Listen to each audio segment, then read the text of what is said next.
వేలు ఇట్ట బతుకుతారు. పెరిగినట్టుంది 50,000 ఎంత చేసినట్టు. ఇప్పుడు 50,000 చేశారు. ఇప్పుడు 50,000 అనుకుందాం. ఇవాళ ఇప్పుడు నెలకి 4,500 రూపాయలు అంతే ఆ లెక్క అంతే. బతుకుతారా 4,500తో? అంటే మామూలుగా వీళ్ళు ఎలా లెక్కేస్తున్నారంటే కౌలుకి మామూలుగా చేసుకున్నంత రాదు కదా అనేది కదా వీళ్ళ లెక్క. వాళ్ళ లెక్కదండి. కానీ వాళ్ళంతటి వాళ్ళు వ్యవసాయం చేసుకునే వాళ్ళకి అదే వ్యవసాయం చేసుకునే వాళ్ళకి ఓకే. అసలు గొడవ పడేదంతా వాళ్ళే. చెప్పినట్టు కౌలుకి భూములు ఇచ్చినోడికి ఏ ప్రాబ్లం అడిచేస్తాడు. వాడికి పర్మనెంట్ సెక్యూరిటీ ఉంటది. 10 ఏళ్ళ ఏడాదికి ఒక 50,000 పడిపోతాయి, ఇంకా పెరుగుతాయి, 60,000 కూడా అవుతాయి. ఇప్పుడు వీళ్ళకి 25,000 ఇస్తారు. అప్పుడు 25,000 ఇచ్చిన వాళ్ళకి ఇప్పుడు 50,000 ఇస్తున్నారు. పెంచారు. అవును, ఇప్పుడు ఇంకొక 5,000 కూడా పెంచారట. అవును, అందులో జరీబ్ రైతులకు ఒక రేటు ఇలా ఉన్నాయి. ఎట్లా ఉన్నది ఇప్పుడు వీళ్ళదంతా ఎట్లాంటిదంటే ఇప్పుడు మల్లెపూల తోట లేకపోతే ఇంకోటి ఉంది.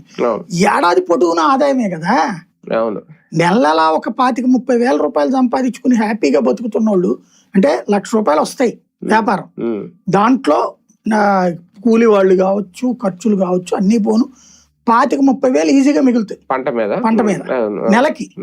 ఇది ఏడాదికి కాదు, నెలకి 25,000-30,000 మిగుల్చుకునేటటువంటి వాడికి ఏడాదికి 25,000 ఇస్తాను నాకు ఇచ్చేసే భూమి, ఆ తర్వాత నీ భూమిలో 4,800 గజాలు తీసుకుని నేను 1,200 గజాలు ఇస్తానంటే ఎట్లా? సఫిషియంట్ పర్సన్ కి ప్రాబ్లం లేదండి. దాని మీదనే ఆధారపడే వాళ్ళే ఈ తిరుగుబాటు. మామూలుగా లీగల్ గా వెళ్ళి తీసుకోవడం వేరు, లేదు నిజంగా ఇలాగా దౌర్జన్యాలు చేసి తీసుకోవడం రేపొద్దున్న వ్యతిరేక తిరుగుబాటు. చెరువులు దవ్వేస్తున్నారంట చుట్టూరు, లేదంటే వీళ్ళ ఈ ఇవ్వని పొలాల్లో స్థలాల్లో రిటర్నబుల్ ఫ్లాట్లు కేటాయించేస్తున్నారట. అదొక రకంగా దౌర్జన్య పూరితం.